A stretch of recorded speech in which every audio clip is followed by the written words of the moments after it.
أعوذ بالله من الشيطان الرجيم بسم الله الرحمن الرحيم يا أيها الذين آمنوا أطيعوا الله وأطيعوا الرسول وأولي الأمر منكم فإن تنازعتم في شيء فردوه إلى الله ورسوله إن كنتم تؤمنون بالله واليوم الآخر ذلك خير وأحسن تأويلا صدق الله المولانا العظيم وصدق رسوله النبي الكريم ونحن على ذلك من الشاهدين والشاکرین والحمد للہ رب العالمین۔ معزز سامعین کرام، السلام علیکم ورحمۃ اللہ وبرکاتہ۔ میں نے ابھی قرآن پاک کی ایک آیت تلاوت کی جو کہ سورہ نساء یعنی چیپٹر نمبر 4 سے ہے، اور یہ آیت نمبر 59 ہے یعنی ورس نمبر 59۔ تو اس آیت میں اللہ تعالیٰ فرماتے ہیں یا ایھا الذین آمنوا اطیعوا اللہ و اطیعوا الرسول، اے ایمان لانے والو اللہ کی اطاعت کرو اور اللہ کے رسول کی اطاعت کرو، وَأُولِي الْأَمْرِ مِنْكُمْ، اور ان لوگوں کی اطاعت کرو جو کہ آپ میں صاحب امر ہوں۔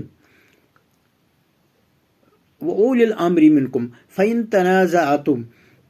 فِي شَيْءٍ، پھر اگر کسی چیز میں آپ کو کچھ نزاع ہو جائے، تنازع ہو جائے، فردوہ الی اللہ ورسولہ، تو پھر اللہ اور اللہ کے رسول کی طرف اسے پھیر دو۔ ان کنتم تؤمنون باللہ والیوم الآخر، اگر تم اللہ پر اور اللہ کے رسول پر ایمان لانے والے ہو۔ ذالک خیر واحسن تاویلا، بے شک یہ صحیح طریقہ کار ہے اور انجام کے اعتبار سے بھی یہ بہتر ہے۔ تو اس قرآن پاک کی اس آیت میں اللہ تعالیٰ فرماتے ہیں کہ اللہ اور اللہ کے رسول کی اطاعت کرو اور ان لوگوں کی اطاعت کرو جو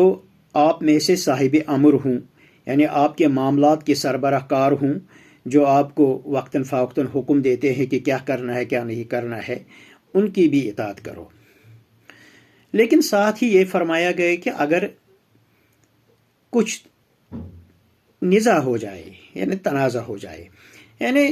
دو شرطیں تو لازمی ملزوم ہے، اس میں تو کوئی انکار ہی نہیں، وہ ہے اللہ کی اطاعت اور اللہ کے رسول کی اطاعت۔ تو اب جو تیسری بات ہے وہ اولو الامر، یعنی جو کہ ہمارے معاملات کی جو سربراہ کار ہوں، جو ہمیں مختلف کاموں کے احکام دیتے ہیں، تو ان کی بھی ہمیں اطاعت کرنی ہے۔ لیکن اس کے لیے قرآن فرماتا ہے کہ اگر ان کے امر میں یا ان کے جو احکام صادر کرتے ہیں ہمارے لیے، مسلمانوں کے لیے، اس میں اگر آپ کو لگتا ہے کہ کوئی نزاع کی بات ہے، تنازع کی بات ہے، تو پھر آپ اسے پلٹا دو، پھیر دو اللہ کے رسول کی طرف۔ یعنی ہمیں ایک طریق کار بتایا گیا ہے جو کہ ایک بہترین طریق کار ہے۔ قرآن پاک کی اس آیت میں ہمیں جو سبق ملتا ہے تو اس کا مطلب یہی ہے کہ مسلمان جو ہے ان میں تو فرقے بندیاں نہیں ہونی چاہیے، ان میں تو تفرقہ بازی نہیں ہونی چاہیے۔ مسلمان کی صرف ایک ہی جماعت ہونی چاہیے جن کو ہم کہیں گے کہ یہ مسلمان ہے، مسلمانوں کی جماعت ہے۔ مسلمانوں میں فرقے تو اس کی تو کوئی اجازت ہے ہی نہیں، کیونکہ یہ آیت جو ہمیں بتاتی ہے کہ جس چیز میں بھی آپ کو کوئی اختلاف ہو تو پھر فوراً اس کو پلٹا دو قرآن کی طرف اور اللہ کے رسول کی سنت کی طرف۔ اب اگر ہم، چونکہ ہماری جو بدقسمتی ہے اس وقت، ہم مسلمان مختلف فرقوں میں بٹ گئے ہیں، کوئی اپنے آپ کو حنفی کہتا ہے، کوئی شافی، کوئی مالکی، کوئی حنبلی یا کوئی اور کچھ کہتا ہے، تو لیکن قرآن پاک کی اس آیت کی روح سے ہمیں بالکل بھی اجازت نہیں ہے کہ ہم اپنے آپ کو مسلمان کے سوا کوئی اور چیز بھی کہیں۔ مجھے ڈر ہے کہ جب اللہ تعالیٰ قیامت کے روز لوگوں کو جمع کرے گا تو مجھے ایسا لگتا ہے کہ اللہ بولے گا کہ ہاں جو مسلمان ہے وہ اس طرح بیٹھو، اس کے علاوہ جو مثال کے طور پہ حنفی اس طرح بیٹھو، شافی اس طرف بیٹھو، مالکی اس طرف بیٹھو، حنبلی اس طرف بیٹھو، کیونکہ ہمیں جو بحیثیت مسلمان جو ہمیں پکارا گیا ہے اور ہمیں جو کہا گیا ہے قرآن کی طرف سے، وہ ہمیں مسلمان کہا گیا ہے. ہم مسلمان ہیں اور مسلمان کے سوا بالکل بھی کچھ نہیں ہے. ہم اپنے آپ کو اور کسی اور نام سے نہ پکارے، یہی قرآن کا پیغام ہے. اب مسئلہ یہ ہے کہ ہمیں فرقہ بندیاں کیوں ہو گئی ہے، ہم الگ الگ کیوں ہو گئے ہیں. تو اس کی وجہ ہے کہ کچھ معاملات میں ہمیں تھوڑا بہت نزاع ہو جاتا ہے. کوئی کہتا ہے کہ اس چیز کو اس طرح ادا کرنا ہے، کوئی کہتا نہیں اس کو اس طرح ادا کرنا ہے. تو یہی چیز جو بات تھی تو یہ قدرتی بات ہے، ایسا تو ہوتا رہتا ہے. لیکن اس کا جو طریقہ کار قرآن نے ہمیں بتایا تھا کہ وہ پھر تو فوراً آپ قرآن کی طرف پھیر دو اس بات کو، یا قرآن اللہ کے رسول کی طرف پھیر دو، وہاں سے دیکھو وہاں سے کیا فیصلہ آتا ہے وہی مانو. لیکن اپنے آپ کو یہ مت کہو کہ میں اب اس جماعت سے وابستہ ہو گیا ہوں یا اس جماعت سے، کیونکہ یہاں کے کسی سربراہ نے مجھے یہ بات کہی ہے تو میں اپنے آپ کو صرف اسی کے حوالے کروں. کیونکہ ہمیں قطعاً بھی یہ اجازت نہیں ہے کہ ہم کسی اور رسول اللہ صلی اللہ علیہ وآلہ وسلم کے سوا کسی اور کو اپنا لیڈر اور اپنا سربراہ تسلیم کرے. کیونکہ فائنل اتھارٹی جو ہے وہ اللہ کے رسول کی ہے. جو انہوں نے جو بات اللہ کی بات ہم تک پہنچائی وہی صحیح بات ہے. اب بہتر طریقہ یہ ہے کہ اب اگر ہمیں کسی چیز میں نزاع ہو جاتا ہے تو قرآن ہی ہمیں یہ بتاتا ہے کہ آپ پھیر دو اس بات کو اللہ اور اللہ کے رسول کی طرف پھیر دو، اور پھر دیکھو وہاں سے کیا فیصلہ آتا ہے. جو فیصلہ آئے گا وہی ہم مانیں گے. ہم کسی اور لیڈر کی یا کسی اور سربراہ کی بات کیوں مانیں گے اس صورت میں جہاں پر کوئی نزاع ہو جائے اور ہم یہ نہ دیکھیں کہ اللہ کے رسول نے اس بارے میں کیا کہا ہے. تو اس لیے سب سے اہم ترین بات جو ہے وہ ہے کہ ہمارے پاس جو اس وقت ہے وہ قرآن بحیثیت قرآن جو ہے یہ تو صحیح صورت صحیح فارم میں ہم تک پہنچایا ہے. رسول اللہ صلی اللہ علیہ وسلم کے وقت جو جس صورت میں قرآن پاک موجود تھا اسی صورت میں ہمارے پاس ہے. اس لیے جس بات کا ہمیں بالکل کوئی واضح احکام ملتا ہے قرآن سے تو ہم وہ احکام قرآن سے ہی لے لیں گے. اس سلسلے میں اگر کسی اور کتاب میں کوئی ایسا حکم آتا ہے جو قرآن کے حکم سے ٹکراتا ہے تو اس صورت میں ہم قرآن کا ہی حکم مانیں گے، اس کتاب کا ہم وہ حکم نہیں مانیں گے. چاہے کہ ہمیں پتہ ہے کہ امام بخاری رحمۃ اللہ علیہ جب وہ حدیث کو جمع کر رہا تھا تو اس نے ایک بہت ہی مضبوط کرائٹیریا بنایا تھا کہ کس حدیث کو میں جمع کروں گا اور کس کو نہیں کروں گا. پھر بھی اس کرائٹیریا کو استعمال کر کے بھی اس کے پاس لاکھوں کی تعداد میں حدیث آ گئے.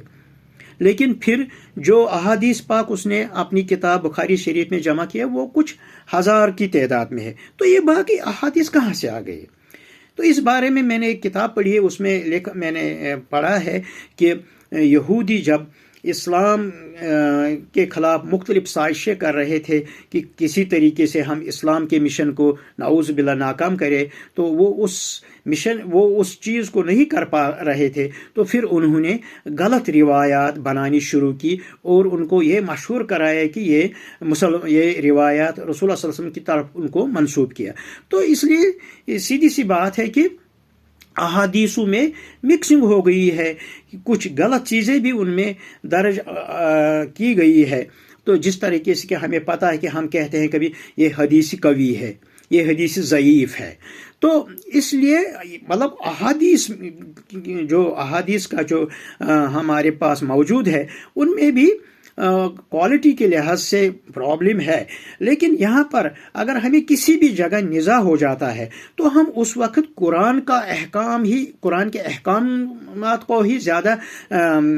فوقیت دیں گے. اگر کوئی چیز ٹکراتا ہے قرآن سے تو ہم اس وقت قرآن کو ہی مانیں گے، تو اس حدیث کو ہم نہ مانیں گے کیونکہ اگر وہ قرآن کے احکام سے ٹکراتا ہوگا. تو اس لیے سب سے بہتر طریقہ جو ہمارے پاس تھا وہ یہ تھا کہ ہم زیادہ سے زیادہ قرآن کو ہی اپنا ملجا و ماجا، قرآن کو ہی ہم اپنی سب سے اوپر والی چیز مانے، قرآن سے ہی جو ہمیں احکامات ملتے ہیں انہی کو ہم مانیں۔ اس کے علاوہ اگر احادیث میں کوئی چیز ہمیں ملتا ہے تو وہ ہمیں ماننا ہے، کیونکہ احادیث کا بھی ایک بہت بڑا ذخیرہ ہے جو رسول اللہ صلی اللہ علیہ وسلم نے ہمارے پاس چھوڑا ہے، یعنی جو خطبہ ودا تھا رسول اللہ صلی اللہ علیہ وسلم جو دیا تھا خدا، اس میں انہوں نے فرمایا تھا کہ مسلمان تب تک گمراہ نہیں ہو سکتے جب تک وہ دو چیزوں کو مضبوطی کے ساتھ نہیں تھامیں گے، ایک تو قرآن اور دوسرا سنتی، یعنی رسول صلی اللہ علیہ وسلم کا سنت پاک۔ تو اس لیے جب کبھی بھی ہمیں کسی چیز میں نزاع ہو جائے تو ہم ڈائریکٹلی قرآن کی طرف دیکھیں گے۔ اگر قرآن سے وہ ہمیں ڈائریکٹلی وہ اس مسئلے میں کوئی زیادہ رہبری نہیں ملتی ہے تو پھر ہم اللہ کے رسول کی طرف اس مسئلے کو پھیر دیں گے، اور جو انہوں نے جو سنت اس کی ہے اس سے وہاں دیکھیں گے کہ وہاں کیا حکم آتا ہے، تو اسی حکم کے تحت ہم پھر اس پر عمل کریں گے۔ تو اگر ہم اس چیز پر عمل پیرا ہو جائیں گے تو پھر مسلمانوں کی جماعت بندیاں نہیں ہو جائے گی، ہم صرف اور صرف مسلمان رہ جائیں گے۔ ہم اپنے آپ کو صرف کہیں گے کہ ہم مسلمان ہیں، ہم ایک ہی جماعت ہے، وہ ہے مسلمانوں کی جماعت، اور کچھ ہم نہیں ہے۔ تو پھر اس صورت میں ہم جو اللہ نے وعدہ دیا تھا مسلمانوں کو کہ میں آپ کو فروغ دوں گا، تو پھر ریئلی ہمیں فروغ ملتا، لیکن چونکہ ہم فرقہ بندیوں میں کے شکار ہو گئے ہیں، ہم فرقوں میں بٹ گئے ہیں، ہم فرقوں کی بنیاد پر ایک دوسرے پر الزام تراشیاں کرتے ہیں، تو نتیجہ یہ نکلا ہے کہ ہماری ہوا اکھڑ گئی ہے، ہمارا جو وزن ہونا چاہیے تھا مسلمانوں کا وہ ختم ہو گیا ہے، عالمی سطح پر بھی ہم ہر جگہ پسے جا رہے ہیں۔ تو یہ اس کی وجہ صرف اور صرف یہ ہے کہ ہم فرقوں میں بٹ گئے ہیں۔ تو وقت کی اہم ترین ضرورت ہے کہ ہم پھر سے ایک ہو جائے، ہم اپنے آپ کو کسی اور نام سے نہ پکارے، صرف یہ کہے کہ ہم مسلمان ہیں، ہم اللہ کے کتاب کی پیروی کر رہے ہیں، ہم اللہ کے رسول کی سنت کی پیروی کر رہے ہیں، اور کسی اور لیڈر کو ہم تبھی مانیں گے جب اس کی کوئی بات قرآن اور سنت سے نہ ٹکراتی ہو۔ قرآن اور سنت سے ٹکرائے، اگر ان کی بات ٹکراتی ہے تو ہم ان کی بات نہیں مانیں گے، بلکہ اللہ اور اللہ کے رسول کی ہی بات کو ہی ہم زیادہ اہمیت دیں گے، کیونکہ قرآن میں بھی فرمایا گیا ہے وَاعْتَصِمُوا بِحَبْلِ اللَّهِ جَمِيعًا وَلَا تَفَرَّقُوا، اللہ کی رسی کو آپ مضبوطی کے ساتھ پکڑو اور آپس میں تفرقہ مت ڈالو۔ اللہ کی رسی تو یہی قرآن پاک ہے اور رسول کی سنت ہے۔ تو اگر ہم ان دو چیزوں کو مضبوطی کے ساتھ پکڑیں گے تو مجھے پورا یقین ہے کہ ہم مسلمانوں کی جو بدحالی اس وقت ہے وہ دور ہو جائے گی، اور انشاءاللہ تعالی ہم پھر سے ایک مضبوط قوم کی صورت میں ابھریں گے۔ اللہ ہمیں ہدایت دے، اللہ کرے کہ ہم قرآن کا صحیح مفہوم جاننے کی کوشش کرے، قرآن کو پڑھے، قرآن کو سمجھنے کی کوشش کرے، قرآن کا مطلب اگر ہمیں عربی نہیں آتی ہے قرآن کا کوئی ترجمہ لائے، اس کو پڑھے، کیونکہ قرآن سمجھنے کے لیے بالکل آسان کتاب ہے۔ قرآن نے خود ہی بتایا ہے وَلَقَدْ يَسَّرْنَا الْقُرْآنَ لِلذِّكْرِ فَهَلْ مِن مُدَّكِرٍ، قرآن سمجھنے کے لیے ایک آسان کتاب ہے۔ ہم صرف قرآن کو پڑھے اور قرآن سے ہم صحیح پیغام حاصل کرے تو تبھی ہم پھر نہیں بھٹک سکتے ہیں، تبھی ہم پھر ایک ہی رسی کو مضبوطی کے ساتھ پکڑ کر ہم ایک ہی جماعت بنائیں گے، تبھی اللہ بھی ہمارا حامی ہوگا، اور تبھی ہمارا بھی جو زور ہونا چاہیے وہ ہمارا زور عالمی سطح پر بھی دیکھنے کو ملے گا۔ اللہ ہم سب کو صحیح ہدایت پر قائم و دائم رکھے۔ صدق اللہ المولان العظیم و صدق رسول النبی الکریم ونحن علی ذلک من الشاہدین والشاکرین والحمد للہ رب العالمین، آمین یا رب العالمین۔